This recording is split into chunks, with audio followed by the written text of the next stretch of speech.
भगवान कहते हैं, गोपियां कहती हैं, है प्रेम जगत में सार और कुछ सारे नहीं। भगवान को क्या चाहिए? लोग फल चढ़ाते हैं, फूल चढ़ाते हैं, नारियल चढ़ाते हैं, पैसा चढ़ाते हैं, कोई तो हीरा मोती सोना चांदी भी चढ़ाता है। विचार करो, क्या भगवान को आप 2 किलो सोना चढ़ा दो तो सोने की क्या कमी है? जिनके पांव लक्ष्मी जी दबा रही हो, लक्ष्मी जिनके लिए हम भागते हैं, जिनके पांव ही लक्ष्मी जी दबा रही हो, उन्हें लक्ष्मी की क्या कमी है? उन्हें आप लक्ष्मी क्यों देते हैं? उन्हें लक्ष्मी की जरूरत ही नहीं है। हाँ, दान पेटियों में आपने 100 रुपए डाल दिए, 1000 रुपए डाल दिए, 50,000 रुपए डाल दिए। जरा बताओ तो सही, क्या उस पैसे की भगवान को जरूरत है? जरूरत है? नहीं। क्यों? क्योंकि वो लक्ष्मी पति है, उनका नाम ही लक्ष्मी पति है। वो लक्ष्मी के पति हैं। उन्हें आपके धन की, आपके सोना की, आपके चांदी की, आपकी मिठाई की जरूरत नहीं। उन्हें क्या चाहिए? दान पेटी में यदि डालना है तो धन डालो तो डालो, मैं मना नहीं करूं, परंतु दान पेटी में डालना है तो अपने नेत्रों से प्रेम के 2 आंसू निकाल कर डाल दीजिए, वही आंसू मोती बन जाएंगे, उसी का फल हमें कुछ मिल सकेगा। जीवन में भगवान को धन मत देना, क्योंकि उन्हें उस धन की जरूरत नहीं। धन की जरूरत तो जरूरतमंदों को है, उनमें दीजिए, उनमें बांटिए। भूखा है भोजन करा दीजिए, प्यासा है पानी पिला दीजिए, नंगा कोई घूम रहा है कपड़े उड़ा दीजिए, नंगे पांव चल रहा है चप्पल पहना दीजिए। भगवान को क्या दें? रोटी की जरूरत, रोटी देना है तो हमें दिया करो। हाँ,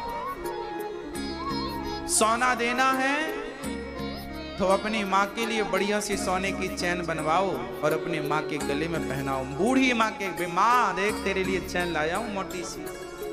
माँ बहुत खुश होगी, पहने ना पहने खुशी तो मिलेगी। हाँ, वो चैन भगवान को पहनाओगे तो कोई अर्थ नहीं है उसका।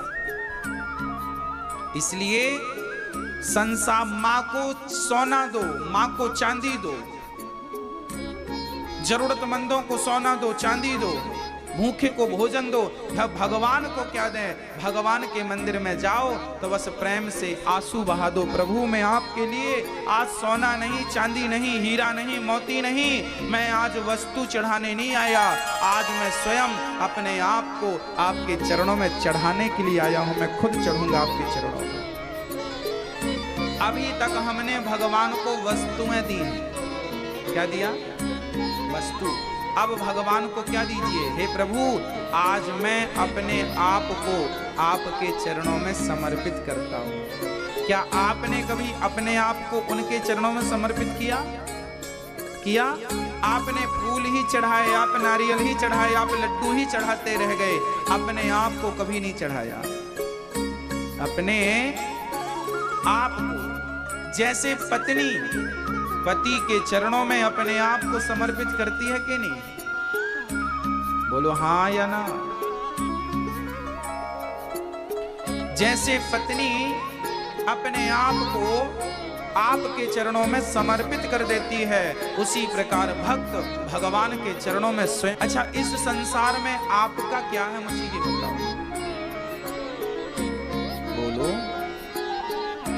मैया जी, ओ मेरी माँ, आपका क्या है इस दुनिया में?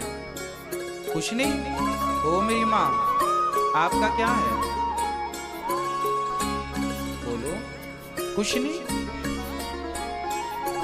आज हम आपको बतला रहे हैं कि आपका इस दुनिया में, सृष्टि में क्या है। जरा गहराई से सुनिएगा भक्तों। ये तन बेटा प्रभु आपका, बेटी प्रभु आपकी, पत्नी प्रभु आपकी, पति प्रभु आपका, पद प्रभु आपका, प्रतिष्ठा प्रभु आपकी। हे गोविंद, मेरे जीवन में जितना कुछ है वो सब आपका है। यहाँ तक कि शरीर की ये चमड़ी और शरीर के ये रोए रोमे ये भी आपके हैं। मेरी श्वासें भी आपने दी हैं सो आपकी। हे कन्हैया, मेरा सब कुछ आपका है, मेरा सब कुछ आपका है, मेरा सब कुछ तेरा है, बस एक तू है जो सिर्फ मेरा है। मेरे तो गिरधर गोपाल दूसरो ना, सब कुछ उसे दे दो और उसे ही तुम ले लो। हाँ, पर हम लोग क्या करते हैं, भगवान को नहीं लेते, भगवान से लेते रहते हैं। हे भगवान तुम ये दे दो, भगवान तुम ये दे दो, थोड़ा सा काम बना दो, थोड़ा सा दाम दे दो, थोड़ा सा पैसा दे दो, थोड़ा सा ये कर दो। हम भगवान से भिखारियों की तरह मांगते रहते हैं। जब मंदिर जाते हो ना आप लोग, तो भगवान को देखा होगा, मंदिर में भगवान मुस्कुराते खड़े हैं।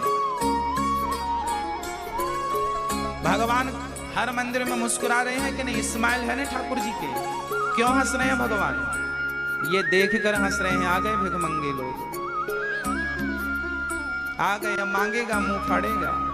तो हमारी हालत देखकर भगवान सदा मुस्कुराते रहते हैं। ये भिखमंगा आ गया, अब ये मांगेगा कुछ, ये भिखमंगा आ गया, ये मांगेगा कुछ। और भिखमंगों से मंदिर भरा पड़ा है। भगवान से मांगने वाले बहुत हैं, पर मीरा ने भगवान से नहीं मांगा। मीरा तो दावे से कहती थी, मेरे तो गिरधर गोपाल। बताइए, जिस विश्वास से मीरा कहकर चली गई कि मेरे तो गिरधर गोपाल दूसरो ना कोई, मैं आप सभी से पूछना चाहता हूं, क्या इस विश्वास के साथ आप कह सकते हैं कि मेरा दूसरा कोई नहीं है कन्हैया तेरे सिवा? आप अभी यहाँ बैठकर कह दोगी मेरी माँ, हाँ मेरा भगवान के सिवा कोई नहीं है। एक बार अपने भीतर से पूछ कर देखना कि तुम्हारा उस कृष्ण के सिवा और कौन कौन है। हाँ, बहुत सारे लोग होंगे हमारे जीवन में जिनकी हमें आवश्यकता पड़ती है, जरूरत पड़ती है, पर मीरा कहती है मुझे किसी की जरूरत नहीं, मेरे तो गिरधर गोपाल दूसरो ना। मीरा की इतनी सी बात में यदि मैं जाऊं ना, तो मैं इस बात पर पूरा दिन बोल सकता हूं, आपको समझा सकता हूं। ओनली इतनी सी बात। मीरा, हमारे जो महापुरुष हुए हैं, चाहे वो मीरा हो, चाहे वो स्वामी श्री तुलसीदास जी हो, चाहे कबीरदास जी हो, चाहे सूरदास जी हो, चाहे नाभादास जी हो, कोई भी हो, इन सब महापुरुषों ने अपने जीवन का अनुभव लिखा है हमारे लिए, ताकि हम उससे प्रेरणा लें, हम उससे शिक्षा लें। वो उनके पूरे जीवन का सार है। हम लोग मंदिर जाते हैं, भगवान से मांगते हैं। अच्छा, आपको अच्छा लगता है भगवान से मांगने में? अब कोई कहे महाराज जी कि भगवान अपने जगन्नाथ जी का नहीं किया होगा, नहीं किया हो तो जाइएगा, जरूर कीजिएगा। देखिए, जगन्नाथ जी भगवान के हाथ ऐसे हैं, और मैं आपको बताऊं, ऐसे हाथ कौन करता है? ऐसे हाथ कौन करता है? ऐसे हाथ करता है छोटा सा बच्चा। जब वो आपकी गोद में आना चाहता है तो क्या करता है? हाथ उठा लेता है ना ऐसे। वो तो हाथ उठा लेता है, फिर तुम्हें उसको उठाना पड़ता है, हाँ या ना? जैसे छोटा सा बच्चा हाथ उठाता है कि मुझे अपनी गोद में ले लो, ऐसे जगन्नाथ जी ने हाथ उठा रखा है कि तुम जल्दी से भक्तो मुझे अपनी गोद में बिठा लो, मुझे अपने हृदय में बिठा लो। मैं भी तुम्हारे हृदय में जाना चाहता हूँ, मैं भी तुम्हारे मन मंदिर में रहना चाहता हूँ। हाथ बढ़ाए खड़े हैं, पर हम हैं कि उस भाव को ना जानकर भगवान के मंदिर जाते हैं और भगवान से मांगते हैं, हाथ उठाने के उस भाव को समझते ही नहीं। अर्थात हम वो लोग हैं जो भाव को नहीं समझते। इसलिए मेरी मां,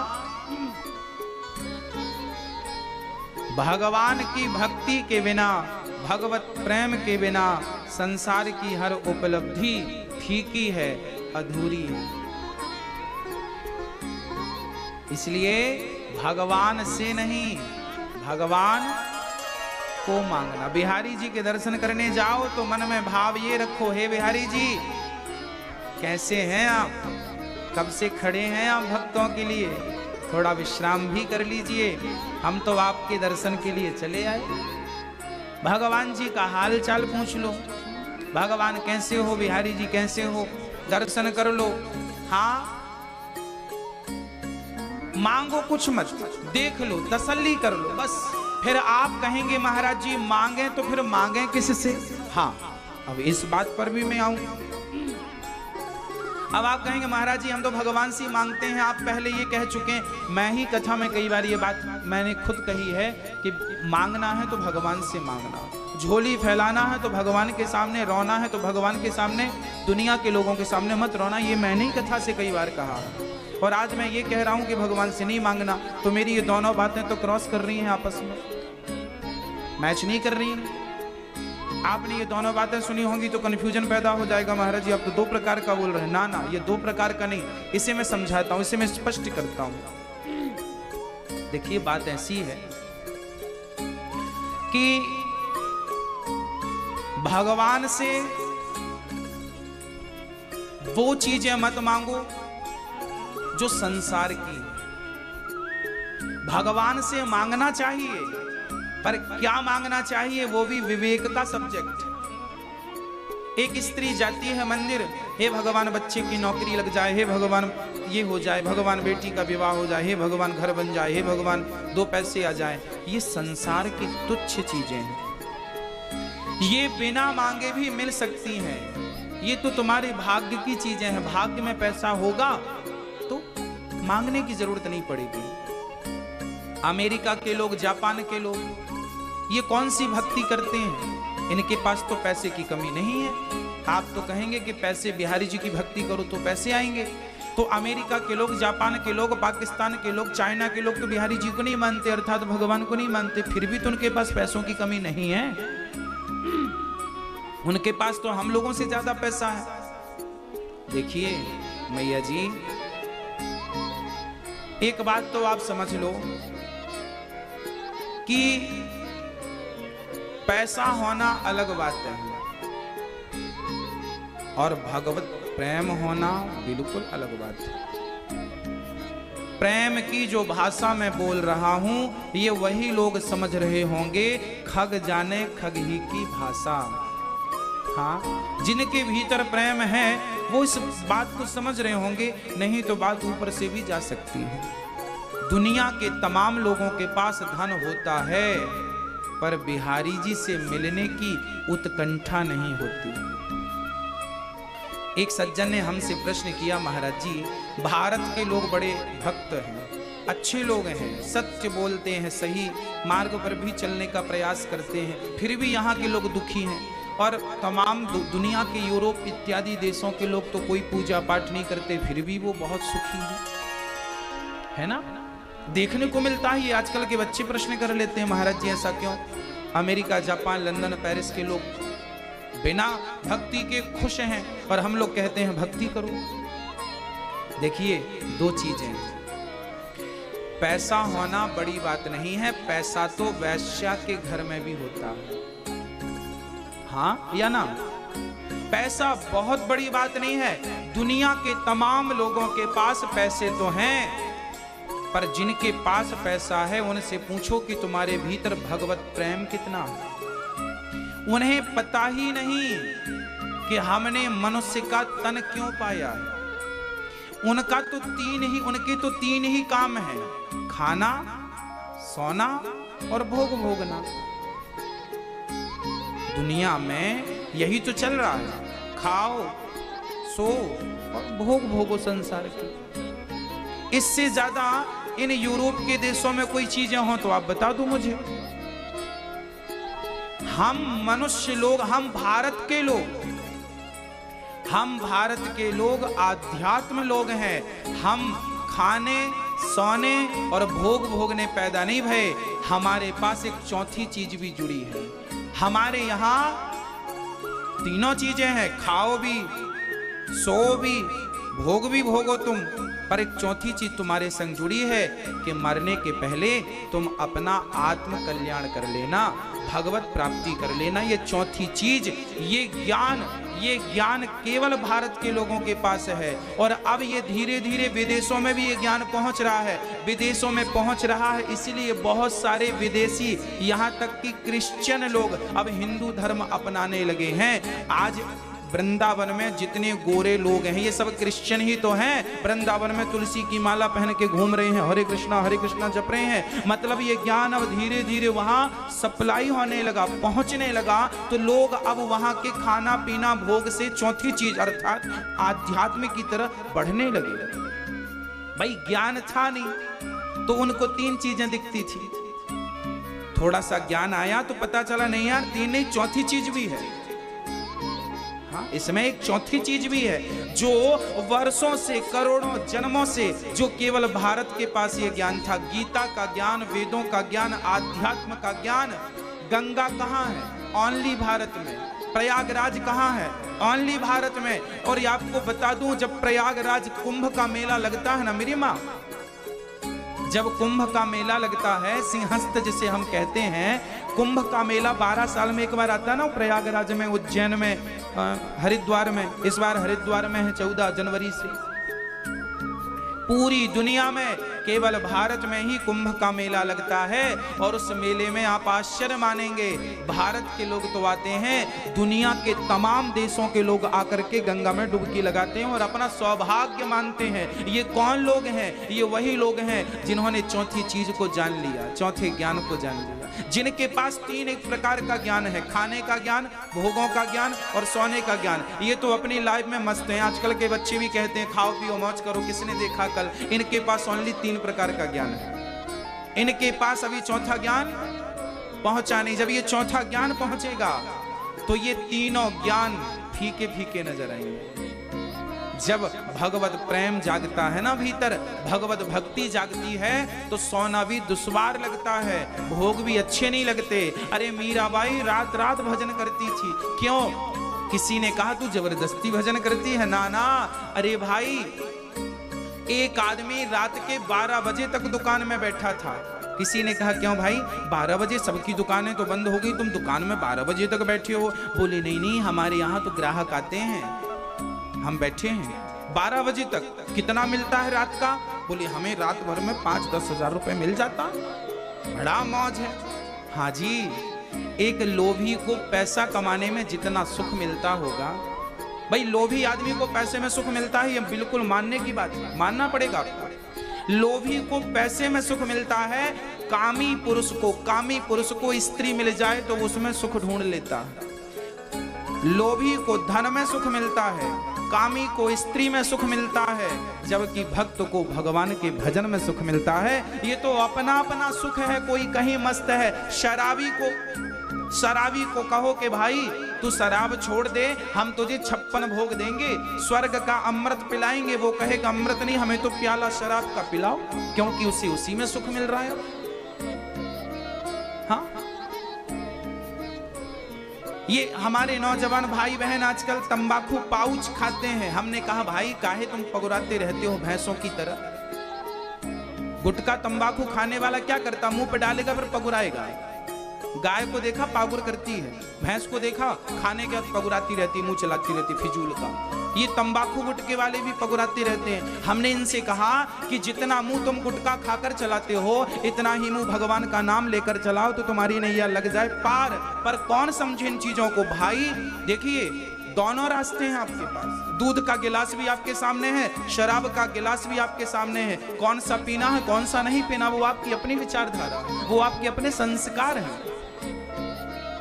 तो अमेरिका में, जापान में, पेरिस में इत्यादि इन देशों में, यूरोप इन देशों में क्या सिस्टम है? वहां पर 3 ज्ञान है, खाने का, सोने का और भोगों का। ओनली 3, चौथा कोई उद्देश्य नहीं है उनका। जबकि हम भारतीयों का चौथा उद्देश्य भी है, आध्यात्म, आत्म कल्याण। हाँ, आत्म कल्याण।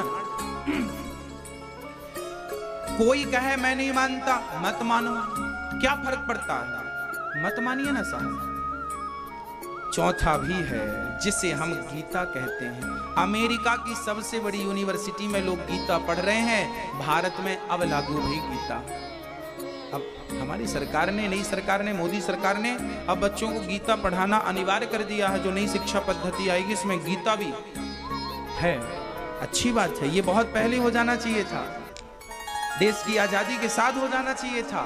यदि ये चीज तब से जुड़ गई होती तो आज इतने केस, इतनी अदालत, इतने मुकदमे ना होते, क्योंकि लोगों को ज्ञान यथार्थ होता।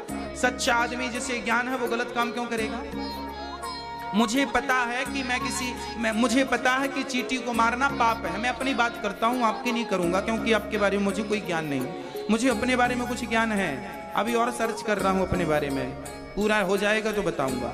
मुझे ये पता है कि चींटी को नहीं मारना। क्यों? क्योंकि उसने क्या बिगाड़ा है मैं क्यों जान लूं? मरी चींटी को तो मैं जिंदा कर नहीं सकता, तो जिंदा को मारूं क्यों? उसे भी तो तकलीफ होती होगी ना भाई। मैं चमगादड़ को क्यों मारूं? मैं मुर्गी को क्यों मारूं? मैं अंडा क्यों फोड़ूं? उसके अंदर से एक बच्चा निकलने वाला था। ये ज्ञान मुझे है। सोचो कि जो ज्ञान मुझे है यही ज्ञान हिंदुस्तान के 135 करोड़ लोगों के भीतर हो जाता तो बताओ क्राइम रुक जाएगा कि नहीं? मेरे सामने आप 10 लाख रुपए डाल दीजिए या 1 करोड़ रुपए डाल दीजिए, वो पैसे मेरे लिए मिट्टी की तरह है, उसका कोई महत्व नहीं है मेरे लिए। कौन ये मुझे किसी पुलिस वाले ने नहीं कहा, ये मुझे किसी जज ने नहीं सिखाया, ये तो मेरी गीता ने, मेरे सदगुरु ने सिखाया है कि बेटा तुम्हारी अपनी कमाई ही तुम्हारी है, भले वो 2 रुपए हो और दूसरों का धन तो करोड़ों हो, तुम्हारे लिए मिट्टी है, उसका तुम्हारे लिए कोई अर्थ नहीं है।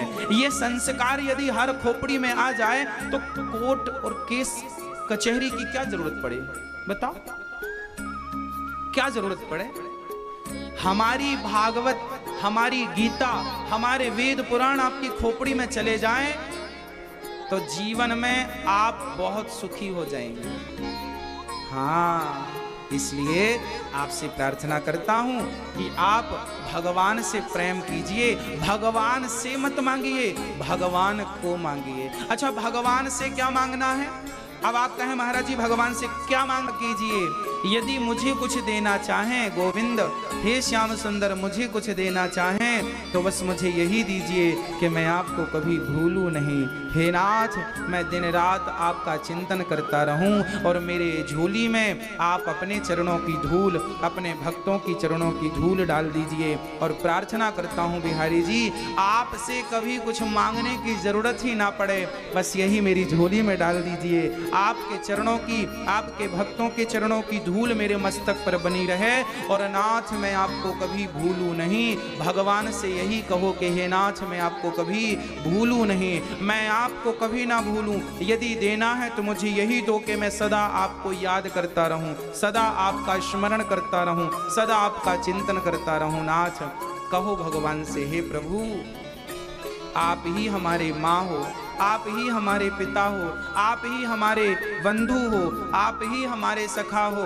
ना तो हमारा संसार में कोई था, ना संसार में कोई है। वो तो माया के कारण संसार के लोग भी अपने से नजर आते हैं, पर सच कहूँ बिहारी जी, आप ही हमारे अपने हैं। आज हमने आपको पहचान लिया, आप ही हमारे अपने हैं। हे नाथ, मुझे पता है कि मुझ में लाख अवगुण है, मेरे अंदर काम भरा है, क्रोध भरा है, लोभ भरा है, अहंकार भरा है। हे नाथ, मैं कहाँ दूर करूं अपने अहंकार को, कैसे दूर करूं अपने लोभ को? मुझ में कोई सामर्थ्यता दिखती नहीं, मुझ में कोई बल नहीं है कि मैं अपने काम को, अपने क्रोध को जीत सकूं। हे बिहारी जी, यदि मुझे देना चाहते हो ना तो काम को जीतने का बल आप ही दे देना, क्रोध को जीतने की शक्ति आप ही दे देना। मुझे लोभ परेशान करता है, लोभ को जीतने की शक्ति आप दे देना और अपने चरणों में मेरे मन को आप ही पकड़ कर लगा देना। मैं आपसे यही प्रार्थना करता हूँ बिहारी जी कि मेरा मन यहाँ वहाँ भागता है, इसे कोई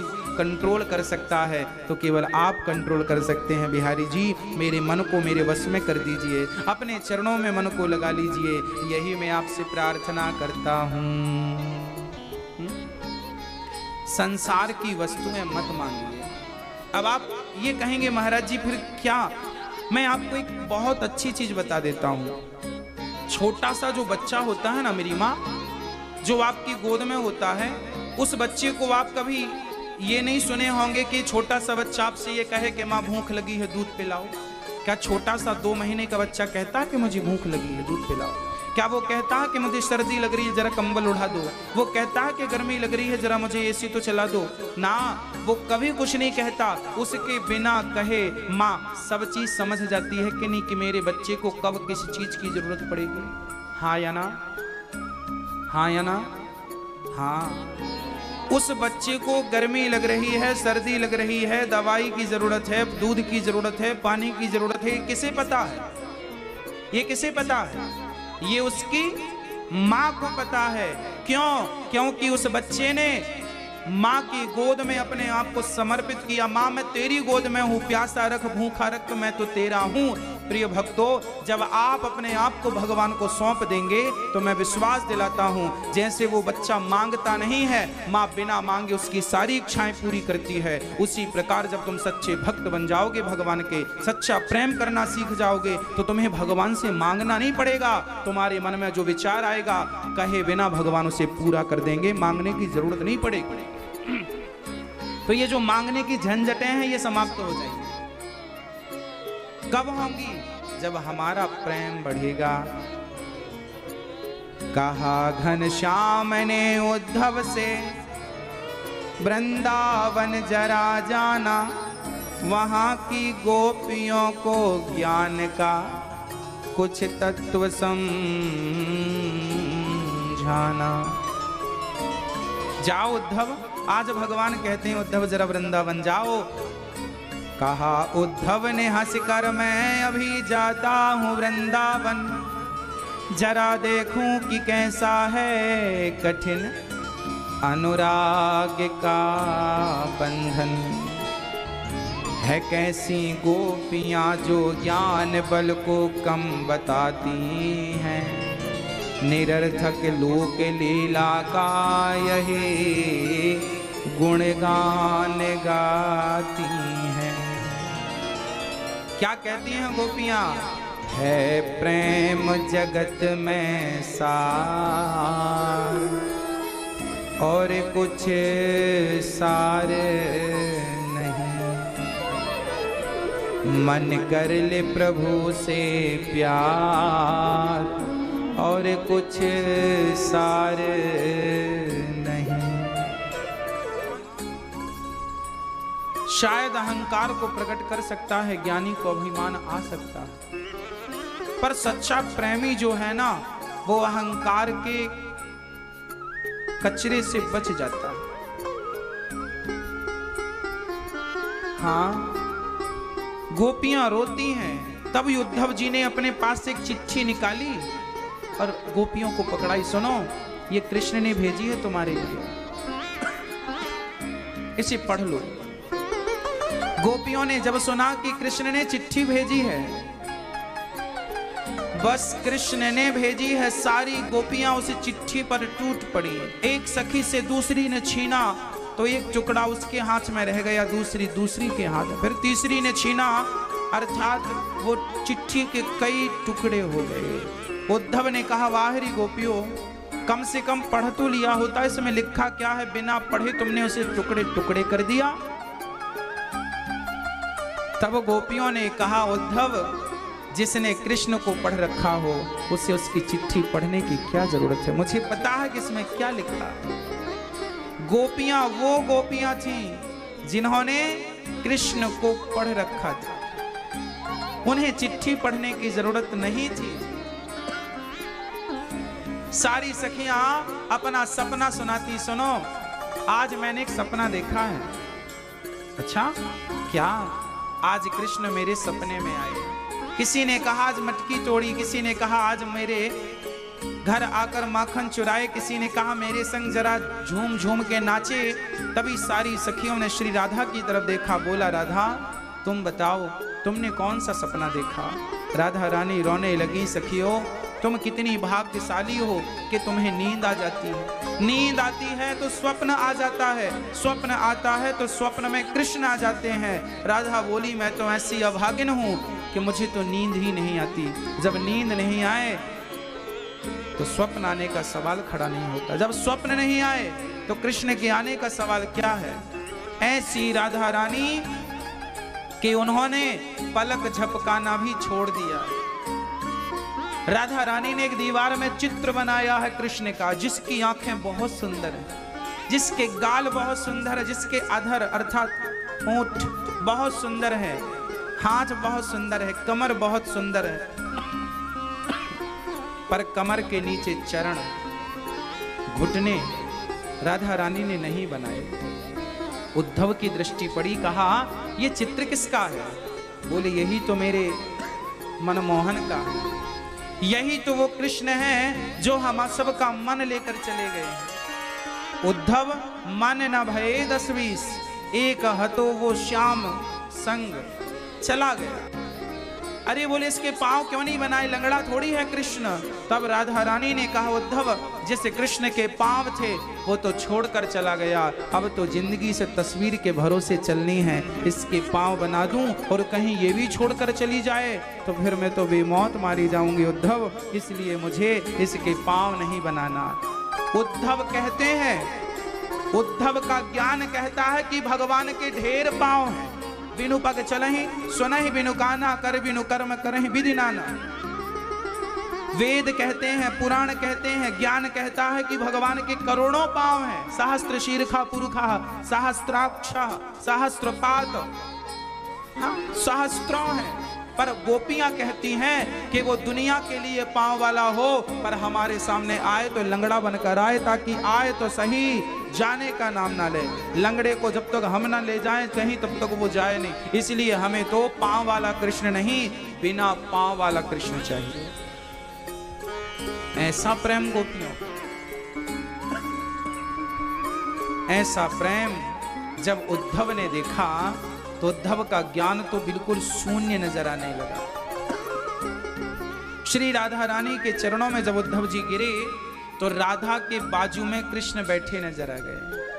उद्धव ने कहा ये तो कृष्ण है, इनके पास बैठे हैं और ये तो इनसे बातें कर रहे हैं और ये तो अभी रो रही थी। उद्धव जी यहां देखें तो कृष्ण, वहां देखें तो कृष्ण, जहां देखें तो राधा कृष्ण। उद्धव ब्रज रज में लौटने लगे, इसी वृंदावन की धूल को मस्तक पर सजाए। और उद्धव जब लौटते हुए वृंदावन से मथुरा पहुंचे, वहां कृष्ण मिले। उद्धव ने कृष्ण का हाथ पकड़ा, बोले जल्दी वृंदावन चलो, तुम्हारा यहां कोई काम नहीं, तुम्हारे प्रेमी तो वृंदावन है। तब कन्हैया ने मुस्कुराते हुए कहा उद्धव मैं एक पल के लिए अपनी गोपियों से दूर नहीं, एक पल के लिए। अपने पूरे हृदय में भगवान ने वैकुंठ का दर्शन करा दिया।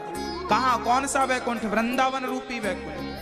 सारी गोपियां मां यशोदा कृष्ण के भीतर नजर आने लगी। अब उद्धव दंग रह गए, जिस वृंदावन को मैं वहां देख कर आया वो तो इनके भीतर है। अब दंग रह गए, प्रभु ये क्या है? तब भगवान ने कहा उद्धव तुम जैसे ज्ञानी को प्रेमी बनाने के लिए मैंने प्रेम की यूनिवर्सिटी वृंदावन भेजा था, और कोई बात नहीं है, तुम्हें ज्ञान का अहंकार आ गया था। और सच्ची बात तो ये है कि अब हमें यहाँ से द्वारिका चलना है, वहां मेरी गोपियों की बात मैं किनसे करूंगा, तो तुम्हें भेज दिया, तुम समझ गए उनको, तुम जान गए उनको, तो अब तुम हम दोनों बातें करते रहा करेंगे गोपियों की। अभी हम बातें करते तो तुम्हारी समझ में ना आती, अब तुमने देख लिया कि गोपियां कैसी हैं, तो तुम्हें अब हमारी कही हुई बातें समझ आ जाएंगी। इसलिए कहता हूं कि प्रेम की बातें वही समझ सकता है जिसके भीतर प्रेम हो, ज्ञान की बातें वही समझ सकता है जिसके भीतर ज्ञान हो। अब किसी के भीतर ज्ञान है नहीं और आप वेद पुराण के ज्ञान दे रहे हैं, उसके पल्ले थोड़ी पड़ना। किसी के भीतर प्रेम नहीं है तो भला वो प्रेम की बातें क्या समझे। इसलिए कथा सुनो, भागवत सुनो। भागवत ज्ञान भी देती है, भक्ति भी देती है, वैराग्य भी बढ़ाती है, और गोविंद से मिलने की बहुत उत्कंठा बढ़ा देती है ये भागवत। कितने लोगों को हमने अभी इस लॉकडाउन के दौरान देखा, आज ही कल ही रोज कोई ना कोई आकर ये जरूर कहता है महाराज जी इस लॉकडाउन में हमने कथा सुनी, तो कथा सुनते सुनते बिहारी जी से मिलने की उत्कंठा बढ़ गई, भगवान से मिलने की उत्कंठा बढ़ गई। अर्थात कथा क्या बढ़ाती है? कथा उत्कंठा बढ़ाती है। मिलने की। ये हम नहीं, आप जैसे तमाम भक्त कह रहे हैं। उत्कंठा बढ़ाती है। तो यदि उत्कंठा बढ़ गई तो फिर देर नहीं लगेगी। हाँ प्रिय भक्तों, अब भगवान की ये चर्चा रह गई थी कल, समय अभाव पे हमने सुनाई नहीं, इसे हमने आज सुना दिया आपको। कल की कथा हमने सुनी थी, भगवान का रुक्मणी से विवाह संपन्न हुआ। रुक्मणी जी का कृष्ण से विवाह हुआ। भगवान का दूसरा विवाह संपन्न हुआ है जाम्बवंत की बेटी श्री जाम्बवती मां से। ये त्रेता युग के जाम्बवंत थे। राम से कहते हैं, राम मेरी बेटी से विवाह कर लो। राम ने कहा, मैं तो एक पत्नी व्रता हूं, दूसरी कर नहीं सकता। अगले जन्म में मैं आपकी बेटी से विवाह करूंगा, ये वचन भगवान ने दे दिया। तो जाम्बवंती जी ने कहा, तब तक तो हमारी बेटी बुढ़ी हो जाएगी और हम भी कन्यादान कर पाए ना कर पाए। भगवान बोले, तुम बाप बेटी पर काल का कोई प्रभाव नहीं पड़ेगा, ये वचन है। आज जैसे हो तुम बाप बेटी, तब भी द्वापर में वैसे ही रहना। अच्छा, जब भगवान द्वारिका गए तो वहां एक घटना घट गई। द्वारिका में एक सूर्य भगवान के भक्त रहा करते थे, नाम था सत्राजित। आसित सत्राजिता सूर्यो भक्तस्य परमः सखा प्रीतस्तस्मै मणिं प्रादात् सूर्यस्तुष्टा स्यमन्तिकम्। एक सूर्य भगवान के भक्त थे, नाम था सत्राजित। उन्होंने सूर्य भगवान से कहा, सूर्य भगवान प्रकट हो गए उनकी तपस्या पर। सूर्य भगवान से कहा, हमें धन चाहिए। भगवान ने अपनी मणि उतारी, गले पे पहनाई, बोले ये 100 किलो सोना रोज देगी। 100 किलो सोना सत्राजित के पास आया तो धन पाकर भला अभिमान किसे नहीं आता। प्रभुता पाय काय मद नाही।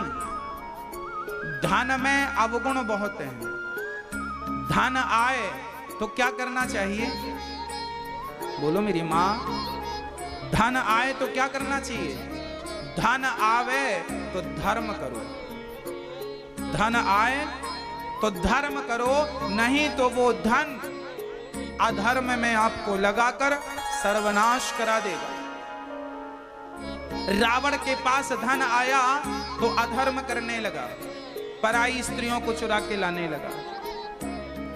कौरवों के पास धन आया तो पांडवों का अधिकार छीनने का प्रयास किया, अपने बल का दुरुपयोग किया, अपनी शक्ति, अपने पराक्रम, अपने धन का दुरुपयोग किया। परिणाम सबके सामने, रावण और दुशासन, दुर्योधन इत्यादि। धन आवे तो धर्म करना शुरू कर दो। भगवान ने धन दिया है, विनम्र हो जाओ, झुकना सीख लो, सेवा करना सीख लो, जरूरतमंदों को भोजन कराना सीख लो। धन आए तो सेवा में लग जाओ, करो सेवा, अन्न दान दो। जीवन में कुछ दान आप दे करके जाना। पहला दान है अन्नदान। मैं ये नहीं कहता आप मुझे ही दो, यहां तो अन्न क्षेत्र चल रहा है, आप जो देते हैं यहां अन्न सेवा हो जाती है। आपका मन यहां नहीं, आपके आस पड़ोस में हो कोई जरूरतमंद, अन्नदान करो उससे। दीन दुखियों को अन्नदान करो, जल दान करो, कहीं प्याऊ लगवाओ। पहले तो लोग कुआं खुदवाते थे, अब तो कुएं का जमाना नहीं है, तो प्याऊ लगवा सकते हैं। जलदान करो। जलदान कैसे करेंगे? जलदान केवल प्याऊ लगवाकर, कुएं खुदवाकर नहीं। आपके छत पर पानी बरसता है कि नहीं बरसात का? हाँ या ना?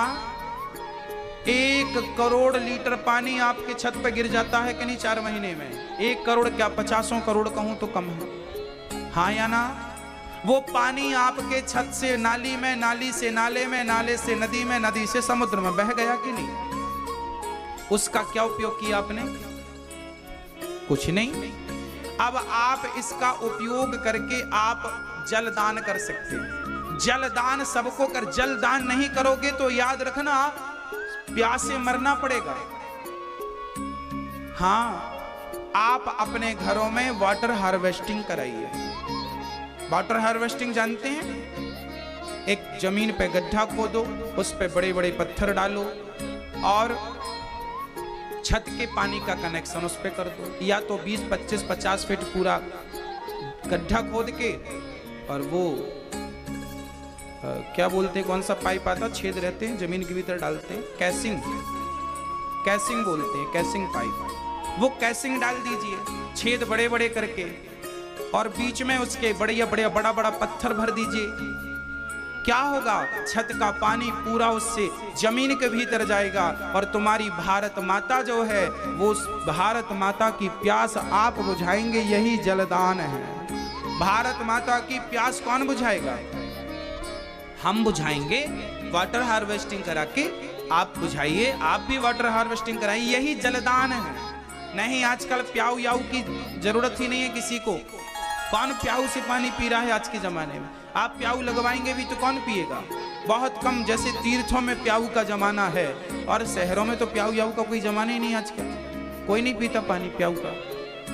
तो आप ये ना हो कि एक घड़ा रख दें और वही हमने तो महाराज जी प्याऊ लगा दी, कोई पिए चाहे ना पिए ना, ऐसा नहीं। आप वाटर हार्वेस्टिंग कराइए। यही सबसे बड़ा जलदान है, यही जल का संरक्षण है। हाँ जी, तो आप अन्न दान कीजिए, जल दान कीजिए, हो सके तो भूमि दान कीजिए। आपके घर बहुत सारा जमीन जायदाद है, तो कुछ जमीन ऐसी सेवा में लगाओ जिससे आपका नाम चलता रहे। क्या होगा? एक आदमी से हमने कहा, उस आदमी के पास 50 एकड़ जमीन है। 50 एकड़ बोले तो 100 बीघा से ज्यादा। हाँ, 250 बीघा।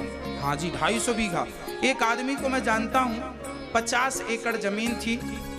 हमने उनसे कहा कि भैया जी थोड़ी सी जमीन आप हमें दे दो, ये फ्रंट की, और पैसे ले लो, जो लेना है ले लो, दुगने ले लो, कोई बात नहीं। हम यहाँ पर एक मंदिर बनाएंगे, और यहाँ पर भी हमारा मन है कि एक अन्न क्षेत्र चले, कोई भी आए उसे भोजन मिले, अन्न क्षेत्र चले। इसके लिए आप थोड़ी सी जमीन हमें, तुम्हारी जमीन फ्रंट पे है तो दे दो, पैसे ले लो। उन्होंने साफ इनकार कर दिया, नहीं नहीं, हमारे बच्चों की है वो। बच्चों को 50 एकड़ दे तो दिया 50 एकड़, उनका पेट भरा। 100 एकड़ दे दे तो पेट भरता। 200 गज यदि धर्म के लिए मांगी, वो भी पैसे देकर, फोकट में मत दो, पैसे ले ले भाई। नहीं हुई इच्छा।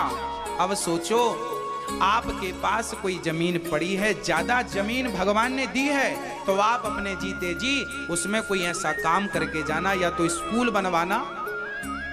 आप स्कूल बनवा दो जहां निःशुल्क बच्चे पढ़ें। यदि तुम धनवान हो, तुम 50 एकड़ के किसान हो, तो तुम 100 बच्चों को तो पढ़ा सकते हो भाई। 50 को पढ़ा लो, 25 को पढ़ा लो, चलो 10 को पढ़ा लो, 10 गरीब बच्चों को पढ़ा लो, अपने फीस माफ करवा के तुम्हारा स्कूल बना दो, ताकि गरीब बच्चे पढ़ें। प्राइवेट बढ़िया टीचर लाओ, अच्छी हिंदी इंग्लिश सब पढ़ाएं वहां बच्चों को।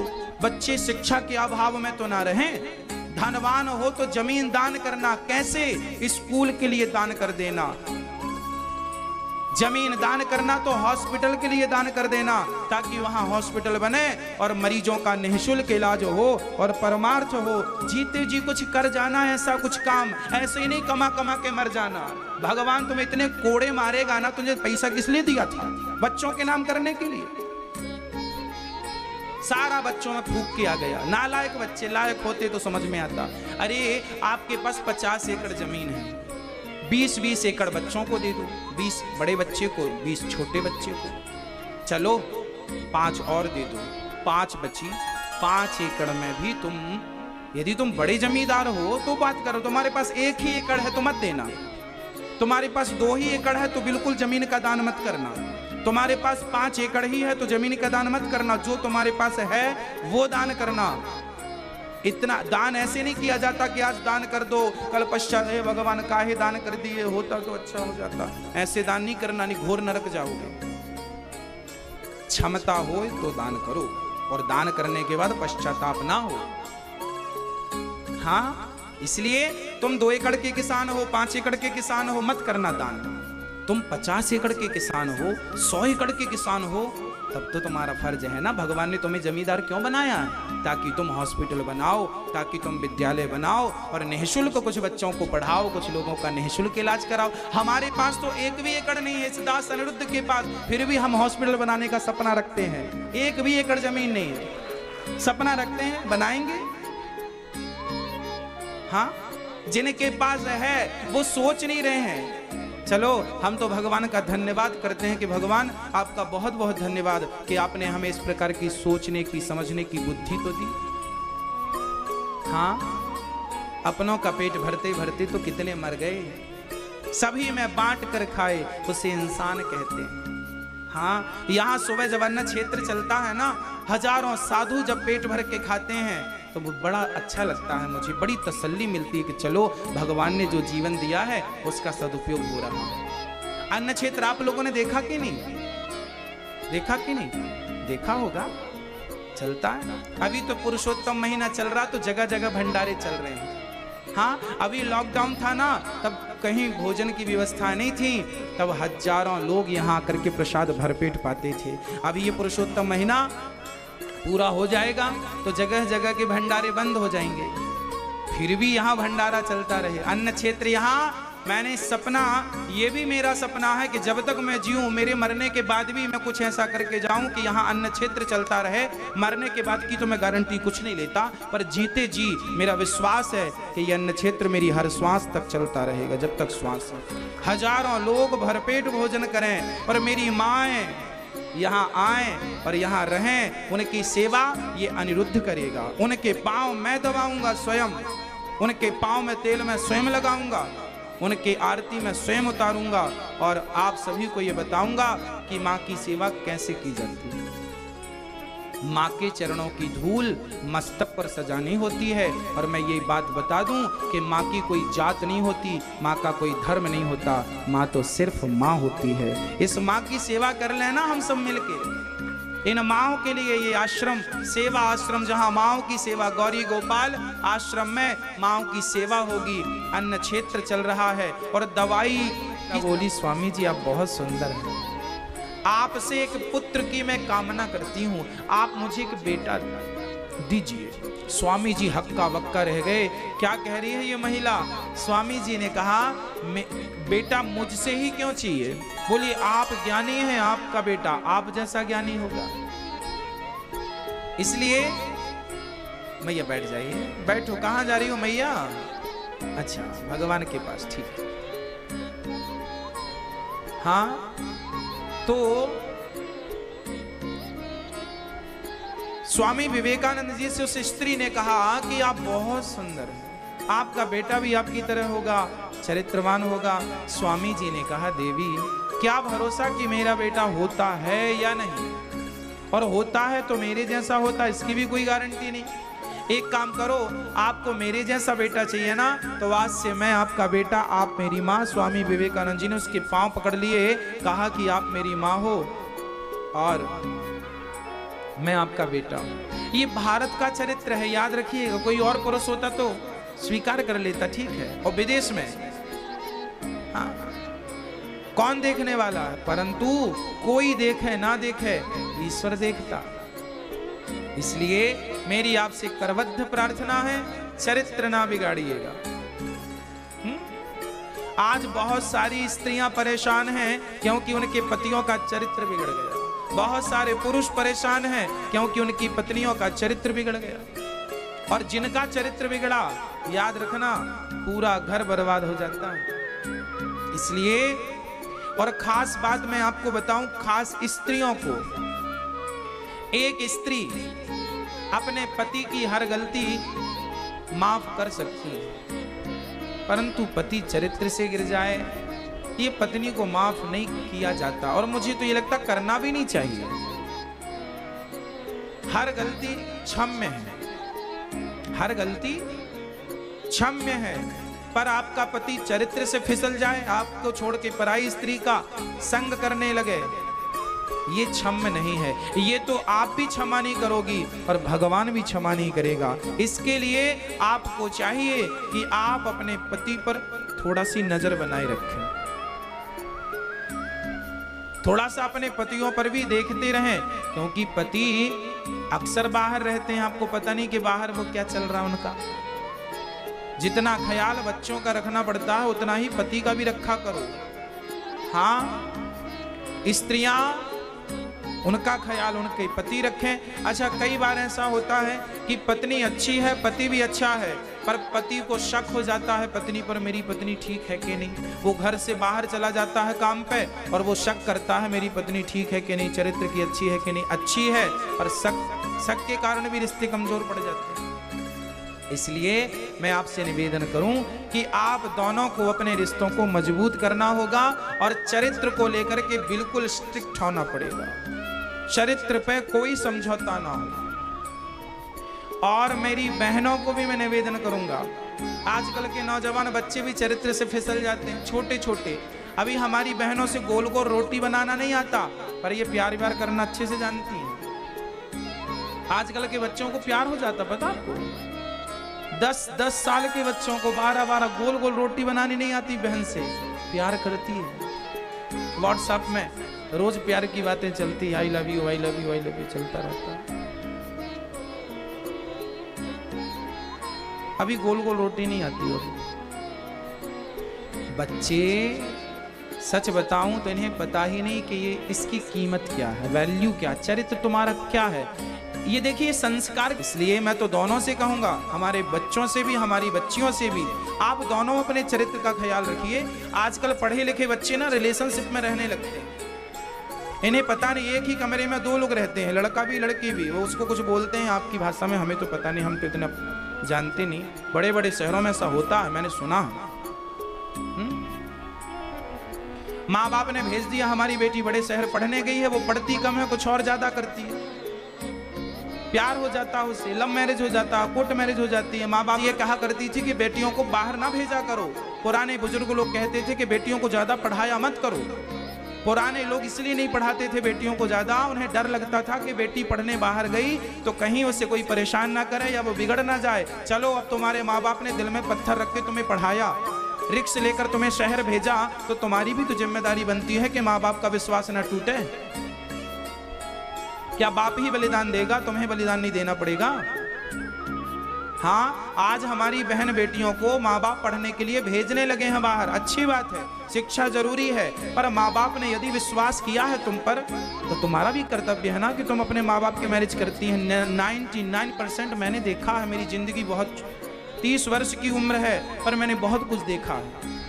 मैंने बहुत लोगों से भेंट की है, मैं बहुत लोगों से मिलता हूं, तो मुझे पता है कि क्या समाज में चल रहा है, क्या देश में चल रहा है।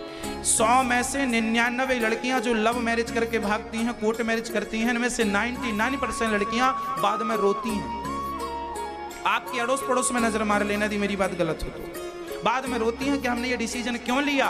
पहले तो अच्छा लगता है, हाँ ठीक है कर लो, माँ बाप को नहीं बताएंगे, शादी कर लो, कोर्ट मैरिज कर लो। बाद में पश्चाताप होता है, फिर अब पछताए होते कि अब तो तुम्हारे पास कुछ भी नहीं रहा, अब तो फिर वो अच्छा है बुरा है, अब तुम्हें कौन स्वीकार करेगा। तुम बाप के घर से भाग गई, माँ के घर से भाग गई, लड़का भी 2-4 महीने रखेगा, 1-2 साल रखेगा, बाद में वही पति जिससे तुम प्यार करती थी वही ताने मारेगा, भाग के आ तो गई थी अपने बाप के घर से। अरे सम्मान के साथ जाओगी ना तो तुम्हें वहां सम्मान मिलेगा, भाग के जाओगी तो कौन सम्मान करेगा वहां। लोग तो यही समझेंगे ऐसी लड़की है ये भागने वाली, तुम्हारी इज्जत कितनी होगी, समाज क्या तुम्हें सम्मान करेगा। भागने वाली लड़की का मैं ही क्या सम्मान करूंगा, तुम ही क्या सम्मान करोगे। कोई कहे महाराज जी मैं इस लड़के के संग भाग के आई हूं, तो मैं उसका सम्मान, आपका जितना सम्मान 100% करता हूं, उसका 10% करूंगा बस। 90% तो सम्मान केवल एक शब्द से चला जाएगा ना कि आप भाग के आई हैं। गलत है ये, जो गलत है उसे कोई स्वीकार। हाँ, कोई लड़का तुम्हें पसंद आया है, माँ बाप से कहो हमें ये लड़का पसंद है, माँ बाप को अच्छा लगेगा तो शादी कराएंगे। आपकी पसंद ही करनी है तो बात करो एक बार अपने माँ बाप से, उन्हें आपका सही गलत आपके माँ बाप को पता है। छोटी सी थी तब तुम बीमार पड़ जाती थी तो माँ ही दवाई देती थी, बाप ही दवाई देता था, तो उन्हें सही गलत का पता है कि मेरी बेटी के लिए क्या सही है क्या गलत है। अब तुम बड़ी हो गई हो, हमारे निर्णय हम खुद ले सकती हैं, हमारे निर्णय हम खुद ले सकती हैं। तो अपने आप पैदा हो जाती, अपने आप पढ़ लिख के बड़ी हो जाती, माँ बाप से पैसा लेने की क्या जरूरत थी? पापा पढ़ा दो, पापा पढ़ा दो अपने से। जब तुम अपना सब कर लेती हो तो पढ़ भी लेती अपने से। पढ़ा माँ बाप के पैसे से, और अब शादी का टाइम आया तो हम अपने निर्णय खुद लेंगे। तो IAS IPS भी अपने से बन जाती, PhD भी अपने से कर लेती, पढ़ाई भी अपने से कर लेती। तुम्हारे बाप की चप्पल घिस गई कमाते कमाते कि मेरी बेटी अच्छी स्तर पे जाएगी, मेरा बेटा अच्छा करेगा, पर इन बच्चों ने माँ बाप को दिया क्या है? आज के ये पढ़े लिखे बच्चे माँ बाप को सिर्फ ताने मारते हैं कि तुम तो अनपढ़ हो, तुम तो कम पढ़े लिखे हो। हाँ हाँ, तुम ज्यादा पढ़े लिखे हो तो तुम प्यार मोहब्बत करते घूमते हो, ये अच्छा है? तुम्हारी माँ ऐसी होती तो, तुम्हारे पिता ऐसे होते तो जैसे तुम हो, क्या तुम समाज में मुंह दिखाने के लायक होते जब तुमसे लोग कहते तेरी माँ ऐसी है? अरे जब माँ सुनती है ना कि तेरी बेटी ऐसी है पड़ोसन से या जमाने से, कितना बुरा लगता होगा। हाँ, आपकी माँ ने अपने चरित्र को बचा के रखा इसलिए कि मेरे बच्चों को ताने ना सुनना पड़े। आपके बाप ने अपने चरित्र को बचा के रखा इसलिए ताकि आपके बच्चों को आपको ताने ना सुनना पड़े कि तेरा बाप ऐसा है। यदि माँ बाप ने आपके बारे में सोचा है तो आपको भी उनके बारे में सोचना चाहिए। उन पर कोई उंगली ना उठाए, इस पे आपका विशेष ध्यान होना चाहिए। ये हर बेटी की जिम्मेदारी है, ये हर बेटे की जिम्मेदारी है। हर बेटा हर बेटी ये जिम्मेदारी लेके चले कि मेरे चरित्र पर कोई दाग ना आए, क्योंकि चरित्र पर आपके दाग आएगा तो आपके दादा परदादा तक बात जाएगी कि फलाने की नातिन थी वो। खानदान बदनाम होता है। तो क्या आप पढ़ लिख के यही चाहती हो कि आपका खानदान, आपके बाप दादे जिनका नाम लोग बड़े आदर से लेते हैं, अब उन्हें गालियां देकर बुलाएं? पढ़ाने लिखाने का अर्थ ये तो नहीं था। पढ़ाने लिखाने का अर्थ तो ये था कि सम्मान से सिर ऊंचा हो जाए कि ये मेरी बेटी है और ये मेरा बेटा है। मेरी बहनों, मैं आपके लिए जो बोल रहा हूं केवल आपके लिए। चरित्र बहुत बड़ी चीज है, समझो। किसी लड़के से आपने फ्रेंडशिप कर ली, दोस्ती कर ली, बाद में वो आपके करीब आने लगा, आपको टच करने लगा, पूरे अंग को टच कर डाला और आपको आपके चरित्र का हनन कर दिया उसने। आपको पता ही नहीं चला कि आपके साथ क्या हो गया। आप तो बच्ची हो, 18 साल की लड़की क्या जानती है, 19 साल की लड़की क्या जानती है, और लड़के भी 22 साल के हैं, 23 साल के हैं, इनको क्या पता है? इन्हें पता ही नहीं कि क्या कर रहे हैं। जब तक कुछ पता चलेगा, जब तक कुछ तुम समझने लायक होगे, तब तक तुम्हारे पास कुछ बचेगा ही नहीं। इसलिए मेरी इन बातों को आप गंभीरता से लीजिए और माँ बाप का परम कर्तव्य है कि आप अपने बच्चों को चरित्र की भी शिक्षा दीजिए। ये मत संकोच करिए, ये बातें हम बोलेंगे, कौन बोलेगा? ना बोलते बोलते तो रिलेशन पर रहने लगे लोग। यही सोच सोच के कौन बोले, किसे बोले? बड़े बड़े शहर जाते हैं लोग। मैंने बड़े बड़े शहरों के वहां पे वो लड़के लड़की रहते हैं हॉस्टल के बाहर हमने सुना है। हम बड़े बड़े शहरों में जाते हैं कथा करने, लोग बताते हैं महाराज जी यहाँ बड़े बड़े बापों की बेटियां रहती हैं और शाम को बंबई में आप समुद्र के किनारे चले जाना, लड़का लड़की मक्खी की तरह, मधुमक्खी की तरह चिपके मिलते हैं। हर बड़े बड़े शहरों का ये आलम है। कौन है उनमें से कोई तुम्हारी बेटी होगी, उनमें से कोई तुम्हारा बेटा होगा, और हम कहते हैं नहीं नहीं ये बातें मत करो, अच्छी नहीं है। अरे अच्छी नहीं है, वहां तो कर रहे हैं उन लोग, वो कर रहे हैं तो वो अच्छा, और हम कहें भी ना। क्या मैं गलत बोल रहा हूँ? बड़े बड़े शहरों में जाइए, मैंने भी जाकर के देखा है। मैं गया था एक बार कथा के लिए, तो लोगों ने मुझे बोला चलो महाराज जी आज समुद्र घुमा के लाते हैं। जाकर देखा तो पत्थरों पे लड़का लड़की चिपके मक्खी की तरह, ढेर, एक नहीं दो नहीं, हजारों जोड़े। हमने कहा भगवान ये क्या है? बोली ये बंबई है, ऐसे ही है यहाँ। हमने कहा ऐसी बंबई से भगवान बचाए,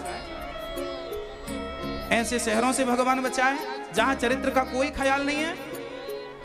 माँ बाप की जिम्मेदारी है, आपने निगरानी रखनी छोड़ दी। भय बिन होई न प्रीत जलधि, सुंदरकांड में एक बात लिखी है, विनय न मानत जलधि जड़ गए 3 दिन बीत, बोले राम सकोप तब भय बिन होई न प्रीत। बिना भय की प्रीति नहीं होती। थोड़ा सा भय जरूरी है, बच्चों पे निगरानी जरूरी है। निगरानी तो निगरानी, बच्चों पे संस्कार जरूरी है। माँ बाप के संस्कार नहीं दोगे तो ना बच्चे कहीं के रहेंगे, ना माँ बाप कहीं के रहेंगे। और संस्कार दे दिया तो आप भी खुश और आपके बच्चे भी खुश। इसलिए मैंने तो बता दिया क्या सही है क्या गलत है, मानना ना मानना आपकी मर्जी। हम तो मास्टर तो पढ़ाएगा ही ना, पढ़ना ना पढ़ना आपकी जिम्मेदारी। हमारा तो फर्ज है जो देखते हैं समाज में वो कह देते हैं, पर हम जो देखते हैं वो गलत देखते हैं कि समाज में ऐसा चल रहा है। ये जो गलत है उसके खिलाफ हम नहीं बोलेंगे तो कौन बोलेगा। इसलिए यदि इस प्रसंग में कोई भी बात गलत लगी हो तो क्षमा जरूर करिएगा, पर ये आप सभी के लिए कड़वी दवाई जरूर है सुनने में, पर बहुत फायदेमंद है यदि आपने सीख ली तो।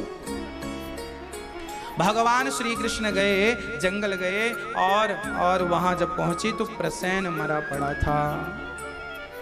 प्रसेन मरा पड़ा था और आगे चले तो शेर मरा पड़ा था। जामवंत जी की कुटिया पे गए, जामवंत से भगवान ने 27 दिन तक युद्ध किया। 28वें दिन भगवान जामवंत की ऐसी पिटाई करते हैं अक्ल ठिकाने आ गई। जामवंत जी चरणों में गिर पड़े, सरकार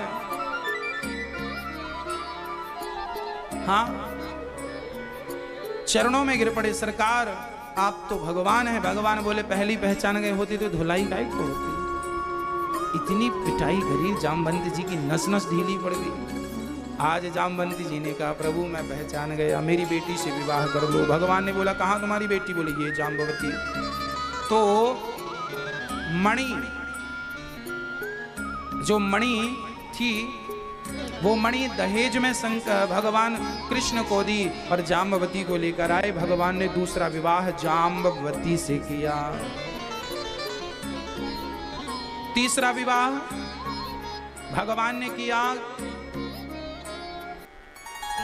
सत्यभामा से। चौथा विवाह यमुना से, पांचवा मित्रविंदा से, छठवा सत्या से, सातवां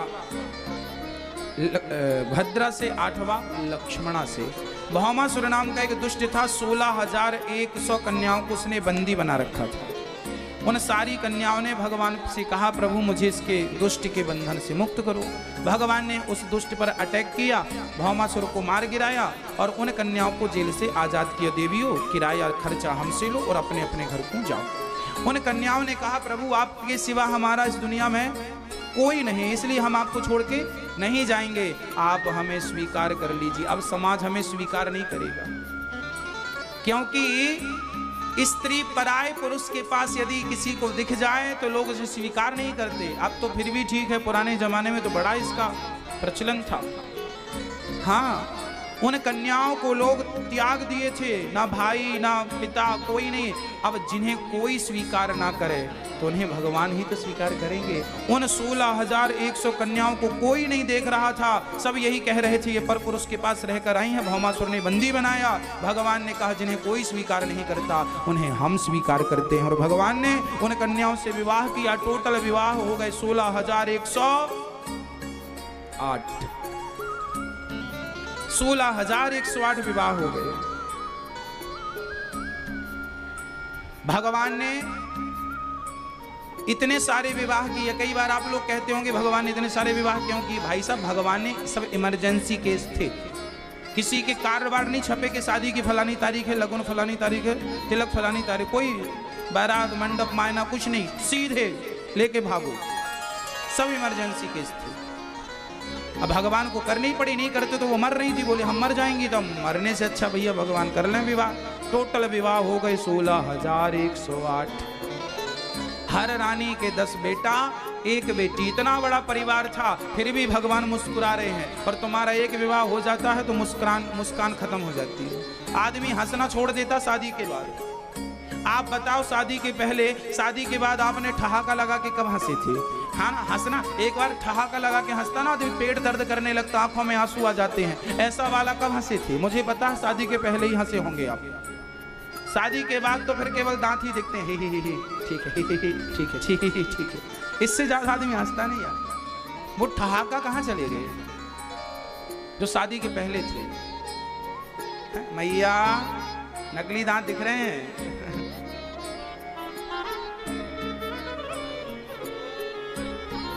भगवान कहते हैं कि गृहस्थी को सही ढंग से चलाओगे तो मुस्कुराओगे, गलत ढंग से चलाओगे तो पछताओगे। राजा नग पर भगवान ने कृपा की। पौंड्रक नाम का एक राजा था, नकली भगवान बना घूमता था। भगवान ने उस पर भी कृपा की, एक मारा उसे सिर कट गया सुदर्शन से। पौंड्रक नकली भगवान। आज भी हमारे भारत में बहुत सारे नकली भगवान लॉन्च हो रहे हैं, कुछ पहले हो चुके हैं तो चल रहे हैं मार्केट में नकली भगवान। अच्छा, आपकी नजर में भगवान कौन है? नाम बताओ भगवान का। बेटा आप बताओ भगवान का नाम क्या है? बोलो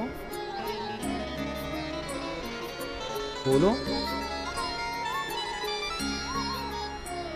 हाँ, इतनी देर लगती है बताने में। बेटा बताओ भगवान का नाम क्या है? जिसे हम भगवान कहते हैं उसका नाम क्या है? बोलो। जिसे हम ब्रह्म कहते हैं उसका नाम क्या है? बोलो। भैया आप बताओ। हाँ, राम। सही कह रही हो। आप बताओ भैया जी, नाम क्या है उसका? उनका नाम मैं आपको सुनाऊं, जिनके नाम मैं लूं उन्हीं को भगवान मानना। इनके सिवा जो भी मार्केट में चल रहे हैं सब फ्रॉड हैं। भगवान जिन्हें हम कहते हैं परमात्मा, जिन्हें हम कहते हैं ब्रह्म, जिनको कहते हैं ईश्वर एक है, वो एक कौन है? वो एक है नारायण। भगवान हमारे कौन? नारायण। नारायण तिरुपति बालाजी हैं, बालाजी कह दो। वही नारायण जगन्नाथ जी हैं, जगन्नाथ जी कह दो। वही नारायण खाटू श्याम है, उन्हें खाटू श्याम कह दो। वही नारायण विट्ठल भगवान है, विट्ठल कह दो। वही नारायण बद्रीनाथ है, बद्रीनाथ कह दो। वही नारायण, वही भगवान शिव के रूप में रामेश्वरम, 12 ज्योतिर्लिंग, शंकर जी, राम जी, कृष्ण जी, हनुमान जी, गणेश जी, सूर्य भगवान, दुर्गा मैया, राधा रानी, सीता मैया, इन सब के अतिरिक्त जो भी मार्केट में भगवान बने घूम रहे हैं बाबा लोग, बहुत सारे बाबा मंदिर में बैठे आपको मिल जाएंगे, बाबा बाबा, ये सब फ्रॉड हैं, एक नंबर के बनाए गए भगवान हैं, किसी व्यक्ति के द्वारा लॉन्च किए भगवान हैं। 50 साल पहले कोई नहीं जानता था इन फ्रॉडों को। अभी अभी आप लोगों ने थोड़ा सा लड्डू वड्डू चढ़ाना शुरू कर दिया तो भगवान बन गए। है अनेक रूप में है, एक है। जैसे स्त्री के नाम अनेक हो सकते हैं, स्त्री को भाई बहन कहता है, पति पत्नी कहता है, पिता पुत्री कहता है और बेटा माँ कहता है तो एक ही ना। एक को ही 4 लोगों ने देखा तो 4 नाम से पुकारा, भाई ने बहन कह करके, बेटे ने माँ कह कर, है तो एक ही। स्त्री एक ही है, बट देखने वाले 4 होने के कारण 4 नाम हो जाते हैं। उसी प्रकार ईश्वर एक ही है, उन्हें देखने वाले भक्त अनेक हैं, इसलिए कोई उन्हें राम कहकर, कोई कृष्ण कहकर, कोई दुर्गा कहकर, कोई शंकर जी कहकर, कोई नारायण कहकर के पुकारता है एक ही, वो अनेक नहीं है, ईश्वर एक ही है। परंतु उस एक के अतिरिक्त भी आप किसी और को मान रहे हैं तो वो गलत है। मार्केट में ऐसे बहुत सारे बाबा मिल जाएंगे आपको जो ये कहते हैं भगवान की तस्वीर फेंक दो। कई ऐसे संप्रदाय चल रहे हैं हमारे भारत में, ऐसे वो चल रहे हैं जो भगवान की तस्वीर फेंकवा देते हैं, लड्डू गोपाल जी को फेंकवा देते हैं, बोले हमारी तस्वीर रखो, हम ही भगवान, अपना ही नाम जपाते हैं। ऐसों से सावधान, ये तो अपना ही कल्याण ना कर सके तुम्हारा क्या करेंगे। और हमारे राम कृष्ण और रुक्मिणी का सुंदर सा संवाद है।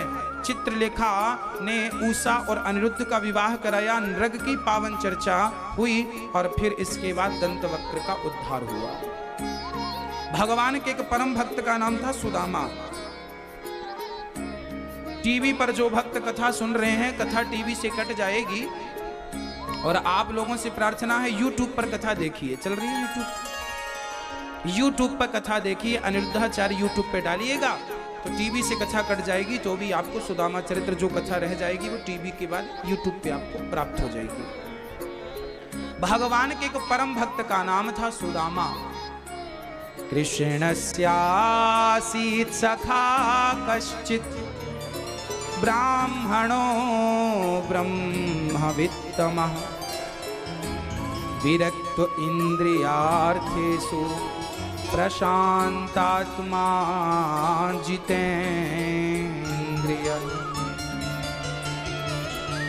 भगवान के परम सखा हुए हैं सुदामा जी। सुदामा जी बचपन से ही भगवान के भजन में लगे थे। सुदामा के पिता जन्म लेते ही चल बसे, माँ भी मर गई, माँ भी चली गई, पिता भी चले गए, सुदामा बच्चे अकेले। सुदामा का बचपन लोगों के टुकड़े खाते खाते बीता, किसी ने दे दिया, खा लिया, दे दिया। एक दिन सुदामा के नगर से कुछ साधु जा रहे थे। सुदामा थोड़ा बड़े हुए, 5 साल के बच्चे थे। पूछ लिया, भैया कहाँ जा रहे हो? साधुओं से, कहाँ जा रहे हो? साधुओं ने कहा बेटा उज्जैन में कुंभ का मेला भरा, उज्जैन जा रहे। अच्छा, तो सुदामा जी उनके साथ चले गए। चलते चलते सुदामा साधुओं के संग जहां खाना मिले सो खाएं, सोने के हो तो सोएं, साधु का संग था। चलते चलते उज्जैन पहुंचे, वहां कुंभ का मेला था, क्षिप्रा स्नान किया, साधुओं के संग रहे, उन्हें बड़ा अच्छा लगा। उज्जैन का मेला खत्म हुआ, कुंभ खत्म हुआ, सब अपने अपने घर चले गए, पर सुदामा का मन जाने का नहीं हुआ। कहां जाएं? तब सुदामा जी वहीं रह गए। एक दिन सांदीपनी गुरुजी स्नान करने आए तो उन्होंने एक बालक को देखा, पूछा बच्चा तुम कौन हो? सुदामा बोले मैं कौन हूं यही पता लगाने के लिए तो यहां पड़ा हूं। ये बात गुरुजी के दिल तक पहुंच गई। उस बच्चे को अपने घर ले गए और सुदामा जी को पढ़ा लिखा कर योग्य बनाया। कौन? सांदीपनी जी ने। वहीं पर भगवान कृष्ण भी पढ़ने के लिए मथुरा से पहुंच गए। वृंदावन से मथुरा गए, मथुरा से पढ़ने उज्जैन गए। 64 दिन में भगवान 64 विद्याएं सीख कर आ गए। पहले जैसे आज बच्चों को 10-10 साल तक पढ़ाया जाता है ना, 15-15 साल तक पढ़ा, 15 साल पढ़ लेंगे तब ये डिग्री प्राप्त होगी, 20 साल पढ़ लेंगे तो PhD मिलेगी। ऐसी तो होता हमारी पढ़ाई। उस जमाने की पढ़ाई इतनी एडवांस थी, इतनी फास्ट थी कि 64 दिन में भगवान ने पूरी विद्याएं प्राप्त की। वो भगवान थे, चलो वो भगवान थे, परंतु सामान्य लोगों को भी 12 वर्ष की विद्या बहुत होती थी। अल्पकाल विद्या सब पाई। सुदामा जी गए और कृष्ण जी से भेंट भई और सुदामा कृष्ण की दोस्ती उज्जैन में हुई है श्याम सुंदर से। उसके बाद भगवान आए और द्वारिका चले गए, द्वारिका के राजा बन गए। सुदामा को एक सुंदर सी लड़की मिली, उन्होंने विवाह किया, नाम था सुशीला। सुदामा जी रहने वाले थे पोरबंदर की। सुदामा जी वहां चले गए और सुदामा जी अपनी पत्नी बच्चों के संग रहने लगे, भीख मांग करके अपना जीवन यापन करने लगे। उनका भिक्षा ही गुजारा करने का एकमात्र सहारा था। भिक्षा मांग कर ले आते, कुचैलम मलिनम क्षामम ध्वजम धमनि संततम। फटे पुराने वस्त्र पहनकर सुदामा जी भगवत चिंतन करते रहते। सुदामा जी के घर पे एक ही दिया था, एक ही बाती थी, उसको तेल से भर देते थे तो आरती करके भगवान की दीपक जला के उसे बुझा देते थे, क्योंकि दोबारा तेल डालने के लिए तेल नहीं था। 2 मिनट 3 मिनट उनका दीपक जलता था, ज्यादा जलेगा तो तेल लगेगा तो बुझा देते थे। ऐसी गरीबी में कई बार सुदामा ने भोजन नहीं किया, भिक्षा मांगी, कुछ मिला नहीं। 4 दिन सुदामा का चूल्हा नहीं जला। ऐसी विषम परिस्थितियों में भी सुदामा ने भगवान की भक्ति नहीं छोड़ी। आज का आदमी 4 दिन 2 दिन क्या 1 दिन भोजन ना करे तो कहे लो भोजन किया तो था, भगवान का क्या दिया, खाने को भी नहीं दिया। आज का आदमी शिकायत करता, पर धन्य थे सुदामा जी। भूखा रहना, पेट भरना तो किस्मत की बात नहीं, धन मिलना तो भाग्य की बात है, पर भक्ति मिलना भाग्य की बात नहीं। पैसा तो भाग्य से मिल सकता है, समझ रहे हैं? पैसा भाग्य से मिल सकता है। पिछले जन्म का कोई अच्छा कर्म करो तो मिल जाए। अरे पैसा तो शरीर बेच के वैश्या भी कमा लेती है, मतलब पैसा मिलना बड़ी बात नहीं है, भगवान मिलना बड़ी बात है। पैसा तो बहुत लोगों को कैसे भी मिल सकता है, जमीन के भीतर मिल जाता, बिना प्रयास किए लोग करोड़पति बन जाते एक दिन में। बारी मथे घृत हो ये वरु सिकता ते वरु तेल, बिनु हरि भजन न भवत रही, यह सिद्धांत तो अपेल। पानी का मंथन करने से शायद घी प्रकट हो जाए, होगा नहीं, पर शायद हो जाए। बालू रेत का मंथन करने से, धूल का मंथन करने से शायद तेल निकल आए, निकलेगा नहीं, पर शायद निकल आए, शायद निकल आए। पर भजन के बिना व्यक्ति भवसागर से पार नहीं जाएगा, ये अटल सत्य है, ये सिद्ध है। इसके बिना कल्याण नहीं है। आपको पैसा तो कहीं से भी मिल सकता है, पर भगवान की भक्ति कहीं से नहीं। भगवान की भक्ति तो सत्संग से मिलेगी, और भक्ति करोगे तो भवसागर का द्वार मिलेगा, गेट मिलेगा जो पार लगाएगा। अन्यथा गोल गोल जन्म मृत्यु के कुचक्र में पड़े रहना औरों की तरह। हाँ, श्री सुदामा जी महाराज शिकायत नहीं करते कि प्रभु तुमने ये नहीं। सुदामा की जीवन में शिकायत नहीं थी, एक रत्ती शिकायत नहीं। सुदामा जी बस भगवत भजन करते हैं और अपने काम में मस्त रहते हैं, भजन करते हैं, भजन करते हैं। एक दिन सुशीला ने 4 मुट्ठी चावल पड़ोसन से मांगकर लाई। सुनो, आपके मित्र द्वारिकाधीश हैं, जाकर मिल क्यों नहीं लेते? सुदामा जी बोले ठीक है, तुम कहती हो तो मिल लेता हूं। सुशीला ने कहा सुनो, हम गरीब हैं, उनसे बोलना, वो तो राजा हैं, उनसे बोलना कुछ दें हमें।